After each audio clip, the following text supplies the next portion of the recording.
à tous, très heureuse de vous retrouver pour ce numéro exceptionnel de Moselle Gourmande. Comme vous pouvez le remarquer, nous ne sommes pas dans notre cadre habituel. Nous nous trouvons ici à la Foire Expo de Metz. Alors cet événement présente différents secteurs comme le secteur de l'habitat, le secteur de l'artisanat, du jardinage, etc. Mais on ne peut pas passer à côté du secteur de la gastronomie comme ici au pavillon de la Chambre des métiers et de l'artisanat de Moselle. Alors aujourd'hui, ce sont les amateurs de sucré qui vont être gâtés grâce à une pointure de la pâtisserie. Il s'agit d'Angelo Musa. Allez, ne perdons pas de temps et découvrons tout de suite sa recette. Et alors on est ensemble aujourd'hui pour proposer une recette que vous allez pouvoir déguster à l'issue, si jamais vous êtes sage bien sûr. On part sur une tarte chocolat noisette caramel aux épices. Voilà. Donc elle se compose d'un fond de pâte sucrée, d'une ganache cuite, ensuite d'un caramel aux épices, au chocolat, un palais de noisettes maison et une chantilly à la noisette. Voilà. Et tout ça, on va évidemment vous le détailler au fur et à mesure avec le montage et la finition. On va réaliser toutes les étapes. Certaines choses sont déjà faites pour gagner du temps.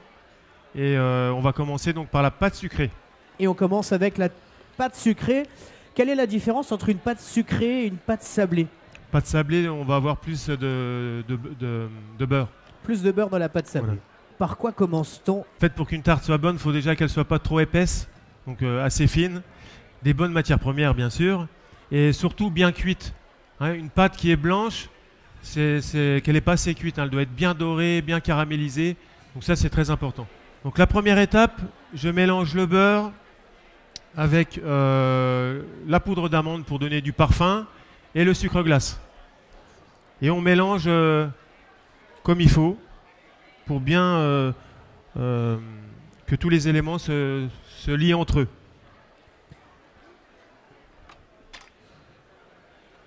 Ensuite,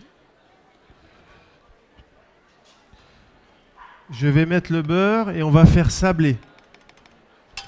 En fait, c'est comme si on faisait à la main. Hein. On mélangeait à la main les éléments.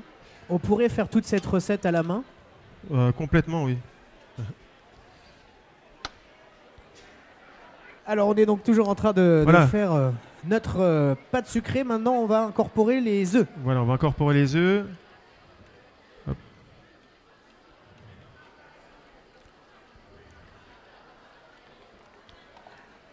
Donc la pâte, après, on va la laisser reposer plusieurs heures au frigo hein, pour qu'elle reprenne de la densité, qu'elle soit plus ferme et qu'on puisse la travailler plus facilement. Voilà, regardez, la pâte est prête. Donc ensuite, on va l'étaler assez finement, on va la filmer et la mettre au frigo. On va la mettre dans le film. Il faut juste une corne. Ouais, une corne. Une corde. Non, pas aujourd'hui. Hop. Donc là, on utilise ce petit ustensile qui s'appelle une corne. Hop. Hop. Et en fait, ce que je disais de l'étaler finement, c'est pour que ça refroidisse plus vite, en fait. Donc on l'écrase comme ceci. Voilà. Et on fait un beau carré et on met ça au frigo. OK ? Et ça, on le réserve quelques heures. On laisse reprendre, ou vous faites ça la veille pour le lendemain. Ou... Hop. Donc comme je disais tout à l'heure, il faut que ça soit étalé très finement. Donc là, on est environ à... Sur 2 mm, 2 mm. Regardez, c'est très fin. Hein. Alors aujourd'hui, je vais tout vous montrer. Hein. Alors, on vous détaille toute la recette. Pour détailler la pâte, donc j'ai un cercle de 16 cm. Pour détailler la pâte, on va tenir compte du diamètre et de la hauteur du cercle. Donc là, on a 16 cm et 2 cm de haut. Le but du jeu, c'est d'incorporer toute la pâte dans le cercle. Okay. Alors, comment faire? Comment faire? Avec les petites mains, hop. Là, il y a un peu de technique justement là-dessus. Il y a un petit peu de technique. La main droite, elle enfonce la pâte au fond du cercle. Et je tourne.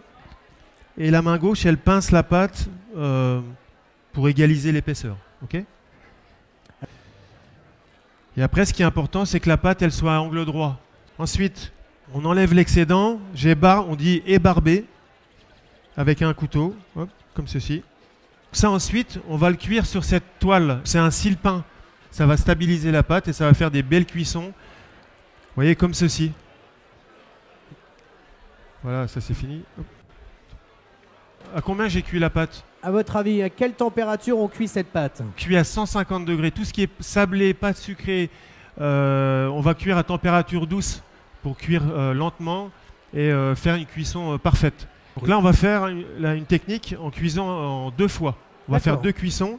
Alors la dorure, elle se compose de jaune d'œuf et de crème liquide. À l'aide d'un pinceau, voilà, je vais répandre une fine couche de dorure. Donc ensuite, je fais l'extérieur.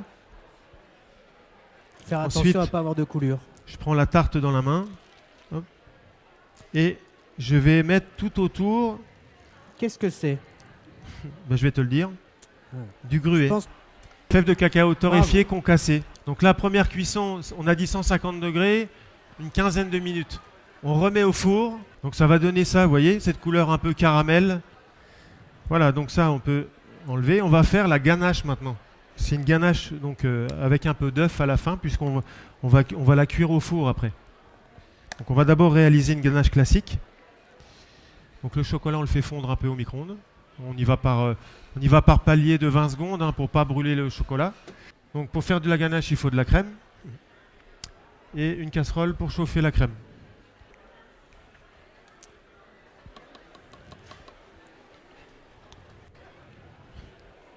Ce que je dois vous dire, donc c'est pas toujours Faire plusieurs choses en même temps. faire plusieurs choses en même temps. Vous savez, c'est pas toujours facile. Donc voilà, on va prendre soin de chauffer la crème. Chauffer, pas bouillir, ok? Dans cette crème, on va faire infuser de la vanille, c'est ça? C'est ça, moi j'adore la vanille. C'est mon... Votre péché mignon? Voilà, c'est ma drogue. Votre signature? Je m'en sers donc, c'est un assaisonnement. Je m'en sers dans beaucoup de mes recettes.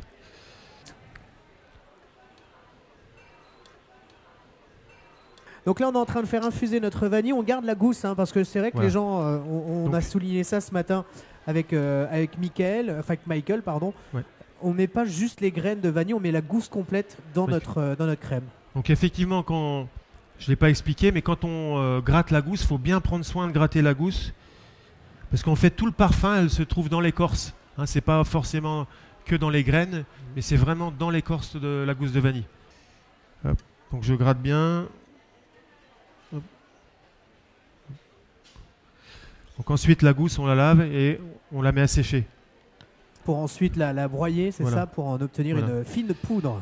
Donc là, on procède à une ganache classique. Donc vous avez vu, je vous parlais tout à l'heure du chocolat avec pas beaucoup de beurre de cacao. L'inconvénient de ce chocolat, c'est qu'on ne peut pas faire de tablettes, on ne peut pas faire de moulage parce qu'il est assez épais et visqueux. Et il n'est pas forcément aussi agréable à manger, à déguster non plus. Parce qu'il Il y a une certaine amertume. n'est pas très fluide. D'accord. Hein. Donc voilà, je vais verser la crème, donc chaude,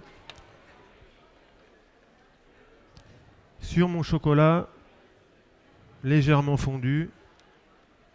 Et la crème va venir fondre le restant du Voilà. chocolat. Donc ce qui va être très important dans la ganache, c'est qu'on va mixer après. Hein, à l'aide Avec d'un mixeur plongeant. Ok. Donc ça, c'est très important.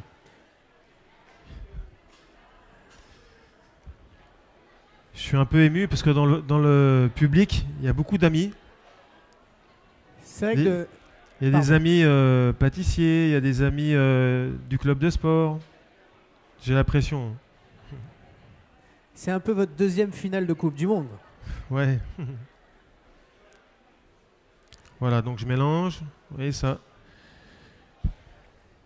Et vous pouvez voir l'homogénéité justement de ce mélange sur l'écran là-haut. Si Ensuite, jamais, vous voulez On va mettre observer. le beurre en petits morceaux. Donc lui, il est ramolli aussi, le beurre. Et l'avantage de le mettre en petits morceaux, c'est d'éviter Pour- d'avoir une seule et même masse. Voilà, qui ça va pas se mélanger forcément plus bien se facilement. diffuser. Hein. Voilà. Voilà. Et on finit par les jaunes et les œufs. Donc ça va donner une texture très moelleuse à la ganache.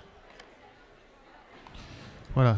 Donc on va mixer Donc vous amusez jamais à nettoyer lorsqu'il est branché. Ni d'aller lécher le bout du mixeur aussi. Ouais. Donc vous allez voir le fait de mixer, ce que ça va tout de suite lier toutes ces molécules de matière grasse entre elles.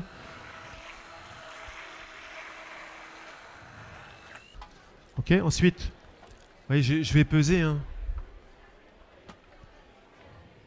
Vous savez que depuis le début, tout est pesé au gramme près. Contrairement à la cuisine où c'est de l'instinct, c'est de la spontanéité. De la spontanéité, c'est vrai. Et donc on met environ 200 grammes, c'est bien ça? Tu te souviens pas hier ce qu'on a fait? Si, 200 grammes par tarte de 16 cm. Petite mémoire, non? Petite mémoire. Ouais. Donc on met à cuire à 150-160 degrés. Okay. Et là, pendant très peu de temps finalement. Une petite minute, c'est juste pour flasher les œufs. Donc ensuite, les prochaines étapes, ça va être réaliser le caramel qu'on viendra pocher sur la ganache refroidie. Donc pour la refroidir, on ira la mettre au congélateur. On va tricher un peu et on ira la mettre au congélateur chez nos amis les boulangers. Donc là, la ganache... Parce qu'en fait, là, on avait 1 minute, pas plus pour... On va aller la mettre au froid rapidement. Je prépare le caramel. Il est fatigué le micro-ondes. Donc là, je fais fondre le glucose que je vais mettre dans ma casserole.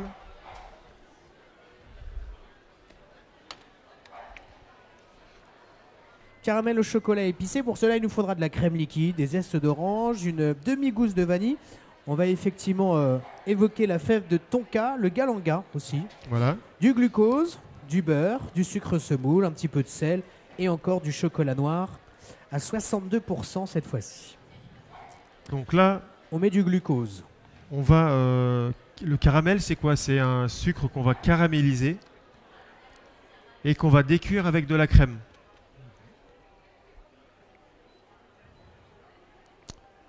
Et là, aujourd'hui, on va donner du goût à la crème.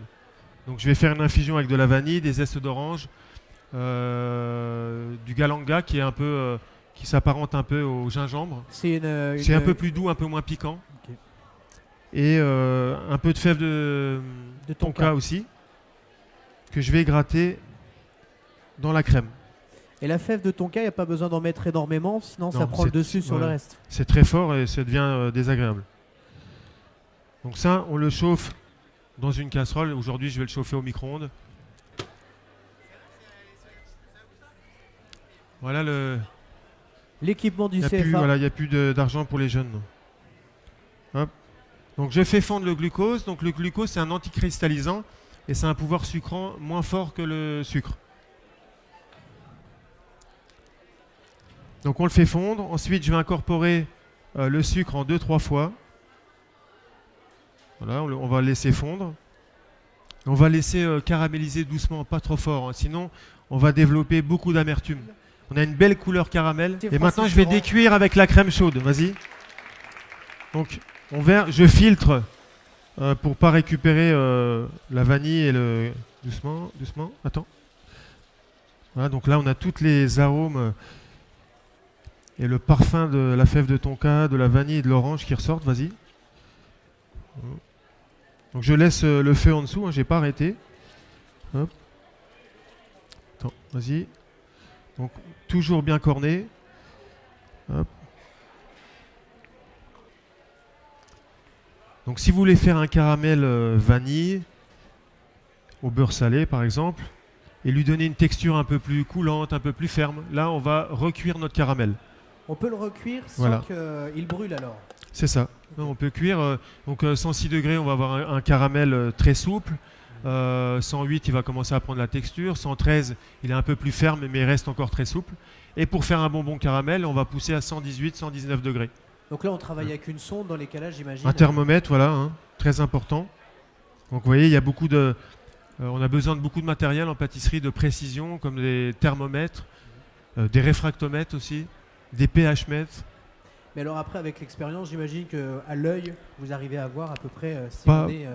Oui, mais on a quand même besoin de ces ustensiles, c'est important. D'accord. Et je finis donc avec le chocolat. Donc là, je ne le fonds pas, le chocolat, parce que le caramel est quand même très chaud. Et un petit peu de sel. Donc le sel qui est un exhausteur de goût. Voilà. Et là, très important aussi, on va mixer notre caramel pour obtenir une texture Homogène. bien homogène et très belle. Alors, sur le caramel, on va mettre un palais de noisettes maison. Donc là, j'ai pris des noisettes, ce qu'on appelle brutes. Brutes, c'est quand il y a la peau. Hein. Quand il n'y a pas la peau, on dit émondé. Donc là, il y a la peau. J'ai fait torréfier à 150 degrés sur une plaque à plat pendant environ 30 minutes. Donc là, vous regardez les noisettes. C'est bien brun, c'est bien torréfié. Et là, on a exalté le goût de la noisette. C'est magnifique. Hein. Là, c'est plein de parfums. Et ça, on va le broyer, pas complètement. On va garder plein de morceaux. Pour garder du croquant. Et on va y ajouter du sel. Donc là, je vais vous montrer. Je l'ai broyé. Donc, il faut savoir que dans la noisette, il y a beaucoup de matière grasse. Donc là, toute l'huile qu'on voit, c'est juste l'huile qui sort de la noisette. On va mélanger parce que ça a tendance à vite, ce qu'on dit décanter, donc la matière grasse remonte. Et justement, nous, quand on fait des grosses quantités de pralinés, par exemple, on peut congeler les pralinés pour éviter ce problème de décantation. Vous voyez, il y a des petits points noirs, c'est la peau de la noisette.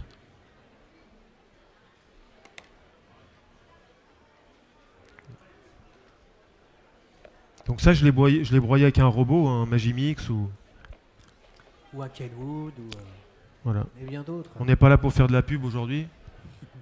Nous, on travaille avec RoboCoupe. Donc vous voyez, on a une texture assez pâteuse. Hein. Donc moi, j'ai fait des palets que j'ai congelés et ensuite j'ai recouvert d'un chocolat fluidifié, donc un mélange de chocolat et de beurre de cacao pour le rendre très fluide. Et pourquoi? Pour avoir quelque chose de très fin en fait. Et cette couche de chocolat va enfermer cette pâte de noisette qui risquerait de couler un peu trop. Donc elle restera coulante à l'intérieur, voilà. La pâte dans la coque de chocolat. Et ça donne un peu de croquant aussi, cette masse de chocolat. Donc on utilise une poche. Donc là, j'ai pas mis de douille. Hein. Hop. Hop. Et on va mettre environ 80 grammes.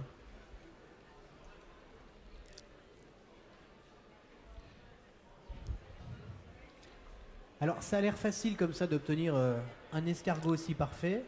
En fait, on appelle ça pocher à la tombante. À la tombante. Voilà. Parce qu'on laisse tomber la masse.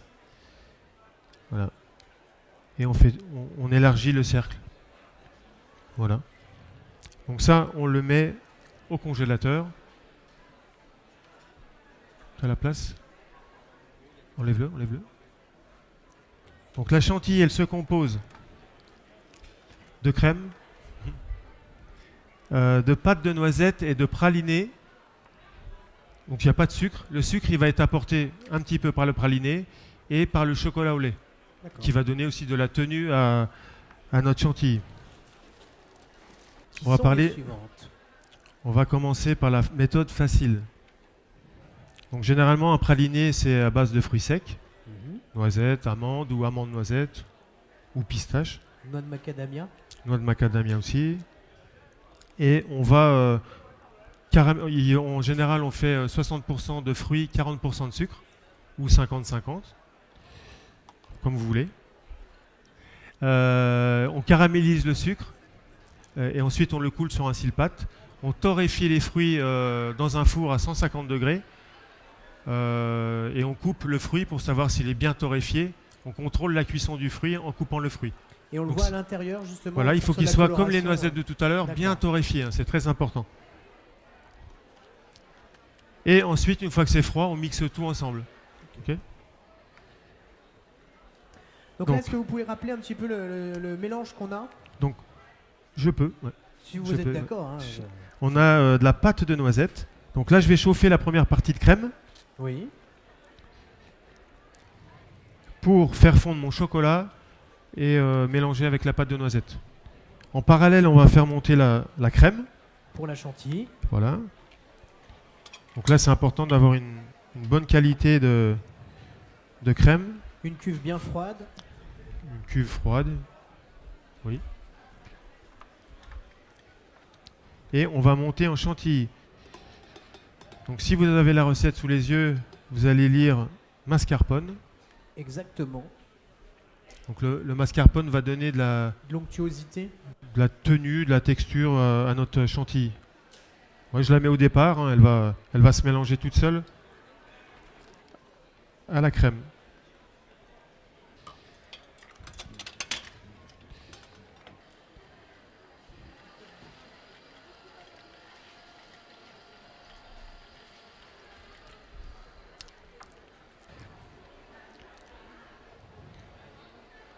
Voilà, je fais fondre le chocolat dans la crème. Et ensuite, je vais mettre les arômes. Donc là, il faut juste prier pour que la ganache soit suffisamment froide.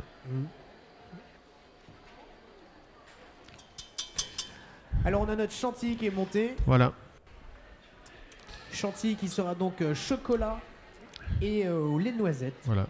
Donc là, on a le caramel. Hop. Donc je l'ai mis en poche. Tac. Et on va pocher notre caramel sur la ganache qui a figé. Pocher le caramel dessus. Parce que sinon le risque c'est qu'avec le poids du caramel ça s'enfonce. C'est ça. Puis avec la noisette qu'on va poser dessus. Voilà. Donc là ouais, le caramel il a une belle texture.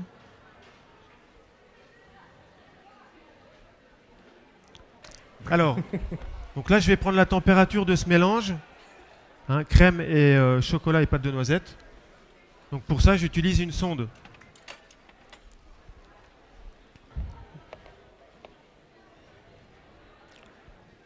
Donc la température idéale c'est entre 30 et 35, c'est ça? Non, non, c'est environ 30 degrés. 30-32 degrés. Parce que le problème, si c'est trop chaud, ça va liquéfier la crème et je pourrais pas pocher. Et je pourrais pas finir la tarte. Et donc vous pourrez pas déguster. C'est une catastrophe. Hein. On devra recommencer depuis le début. Voilà.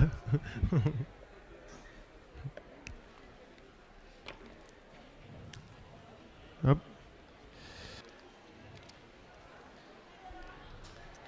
Alors vous allez voir justement la prochaine technique utilisée donc, pour sur ce pochage. Vous allez voir la forme particulière. On va pas repartir là aussi sur une forme circulaire. Alors en fait ce que je vais faire c'est vraiment un pochage classique hein, que j'ai appris quand j'ai commencé le métier. Donc, et donc on passe des heures à s'exercer. Bien sûr au début j'y arrivais pas et c'est énervant. Il y a un coup de main à prendre. Oui c'est comme tout, hein, ça demande... Quand vous apprenez à conduire, c'est de la pratique, on refait, là c'est pareil. Donc on met une petite partie de crème pour faciliter le mélange après avec la grosse partie de crème fouettée.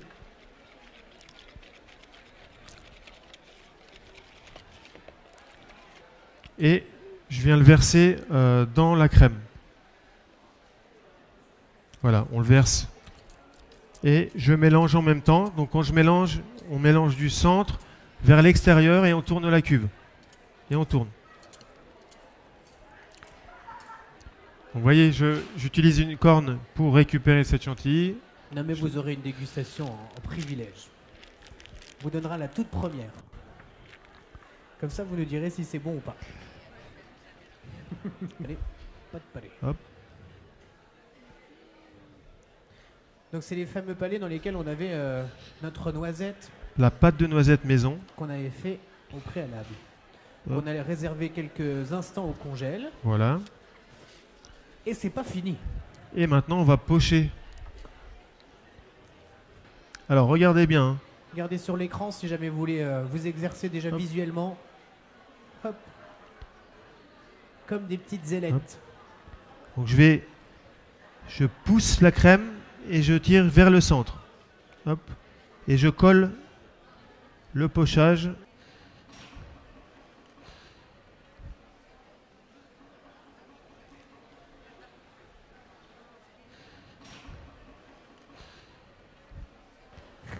Hop.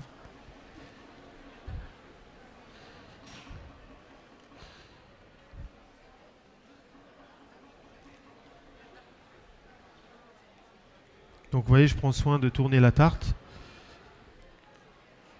Et on continue.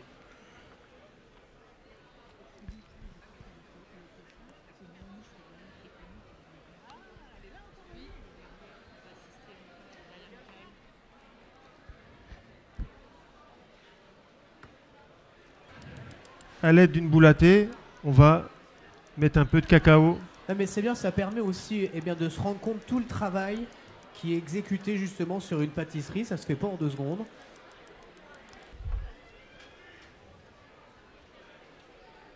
Donc on met quelques noisettes que j'ai coupées en 2 et qui ont été torréfiées. Hop.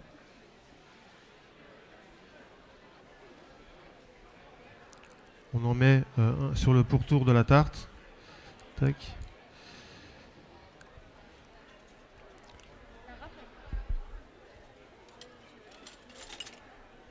Parce qu'on en a déjà mis la moitié de côté pour nous. Là, je râpe un petit peu de chocolat aussi. Ça donne un petit effet.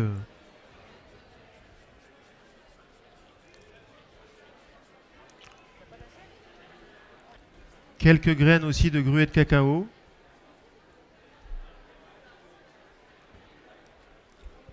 Une petite tuile en chocolat. Alors comment on fait justement pour lui donner cette forme à cette tuile? Alors, je vais t'expliquer. En fait, j'ai fait sur cette bande de plastique, j'ai fait un point de chocolat que j'ai cristallisé. Et avant qu'il ne fige, donc très vite, j'ai posé un deuxième plastique. Et à l'aide d'un tampon, un petit ustensile comme ceci, j'ai appuyé sur ce point de chocolat encore chaud. Et ensuite, je l'ai galbé dans un moule. D'accord. On pourrait le mettre autour d'un rouleau à pâtisserie? Ou autour d'un rouleau à pâtisserie. Ou là, j'ai utilisé ce moule à bûchette. Voilà. Et donc, ça permet de galber la forme en chocolat. Allez, la dernière petite touche. Et après, j'arrête. Quelques instants avant le dressage final, on a des feuilles d'or qui sont en train d'être déposées. J'aime beaucoup, ça apporte de la lumière. Sur notre fameuse tarte au chocolat. La touche finale, la voici.